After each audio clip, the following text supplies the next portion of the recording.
பாருங்க இந்த வீடியோ எதுக்குன்னா நாங்கள் செஞ்ச ஒர்க்கு எப்படி இருக்குன்னு பாருங்க. நீங்கள் ஒரு எலக்ட்ரிஷியன் பிளம்பர் இருந்தால் இந்த வீடியோவை தள்ளி விட்டு போயிருங்க. இது வீட்டுக்காரங்களுக்காக தான் இப்படிலாம் செட்டிங் பண்ணலான்றதுக்காக தான் இந்த வீடியோவை கொடுக்குறேன். இப்போ வந்து பார்த்தீங்கன்னா 2 லைட் போட்டிருக்கேன். 5 வாட்ஸ் டியூப் லைட்டு தான், ஷார்ட் டியூப் லைட்டு 2 போட்டிருக்கேன். அதுவே போதுமான வெளிச்சம் இருக்குது இந்த ரூமுக்கு. இது எல்லாத்துக்கும் ஹீட்டருக்கு, எக்ஸாஸ்க்கு எல்லாத்துக்கும் சுவிட்ச் பாக்ஸ் இங்கே வச்சுட்டேன். அப்படியே உள்ளே வந்தீங்கன்னா இது வந்து வெஸ்டர்னுக்குன்னு தனியாக ஒரு ரூம் மாரி சின்னதாக ஒதுக்கியாச்சு. பார்த்தாலே தெரியும் உங்களுக்கு, சின்னதாக ஒரு செவுர் போட்டாச்சு. இப்போ வந்து இது வந்து 3.5 4 தான் இடம் விட்டு இருக்கும். இந்த வெஸ்டர்னுக்கு எப்படி இருக்குன்னு பாருங்கள். அப்படியே இங்கே வந்தீங்கன்னா நான் வந்து வால் மிக்சர் வைக்கலான்னு தான் பிளான் பண்ணேன்.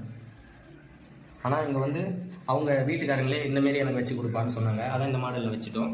ஹீட்டருக்கு, டேங்க் வாட்ரு. அப்படியே இங்கே வந்து பார்த்தீங்கன்னா கிளாஸு, இது எக்ஸ்ட்ரா வேலை தாங்க. இதெல்லாம் நாங்களே தான் செஞ்சு கொடுத்தோம். உங்கள் வீட்லேயும் இதுமாரி செய்யணும்னு சொன்னீங்கன்னா கண்டிப்பாக செஞ்சு கொடுக்குறோம். அப்படியே வந்து பார்த்தீங்கன்னா வாஷ் பேஷனுக்கு பாட்டில் ட்ராப் தான் போட்டுருக்கோம்.